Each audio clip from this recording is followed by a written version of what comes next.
નમસ્કાર, હું છું પૂજા રાવલ. ધી કેસરી ટાઈમ્સમાં આપનું સ્વાગત છે. પોરબંદર બ્રહ્મ સમાજ અને ભાજપના અગ્રણી નીરવભાઈ દવે અને તેમના સ્વર્ગીય પિતાશ્રીના સ્મરણાર્થે ચાલતી સંસ્થા ભાગ્ય વિજય હિંમતલાલ દવે ચેરિટેબલ ટ્રસ્ટ દ્વારા આયોજિત કમલા બાકા રાજા ગણેશ મહોત્સવની આરતીમાં પોરબંદરના પ્રથમ નાગરિક એવા પોરબંદર છાયા સંયુક્ત નગરપાલિકાના પ્રમુખ ડૉક્ટર ચેતનાબેન તિવેરી અને કમલાબાગ પોલીસ સ્ટેશનના પીઆઈ કાનમિયા સાહેબ ઉપસ્થિત રહ્યા હતા અને સર્વે ભક્તજનો સાથે દાદાની આરતી કરીને આશીર્વાદ પ્રાપ્ત કર્યા હતા. આ સાથે ટ્રસ્ટના ઉપપ્રમુખ અને નીરવભાઈના માતૃશ્રી ગંગા સ્વરૂપ રીટાબેન દવે,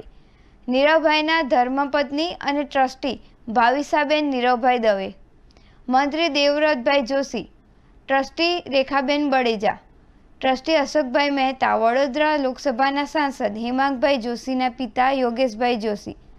ટ્રસ્ટી અને પોરબંદર જિલ્લા ભાજપ મહિલા મોરચાના પ્રમુખ મીતાબેન થાનકી, ટ્રસ્ટી અને જિલ્લા ભાજપ ઉપપ્રમુખ ચંદ્રિકાબેન તન્ના, ટ્રસ્ટી હરપાલસિંહ સરવૈયા, સુરજભાઈ લાખાણી, છાયા નગરપાલિકાના પૂર્વ ચેરમેન નરેશભાઈ થાનકી, નિલેશભાઈ વ્યાસ, બ્રહ્મ સમાજના પૂર્વ પ્રમુખ શ્રીધરભાઈ પુરોહિત, કર્મકાંડી બ્રાહ્મણ પ્રકાશભાઈ દવે, ભાવિનભાઈ જોશી, સુરેશભાઈ દવે, સામાજિક આગેવાન અજયભાઈ મોઢા, સંજયભાઈ માળી, સંજયભાઈ મહેતા, વિજયભાઈ મોઢા સહિત આસપાસના રહીશો અને ભક્તજનો ઉપસ્થિત રહ્યા હતા.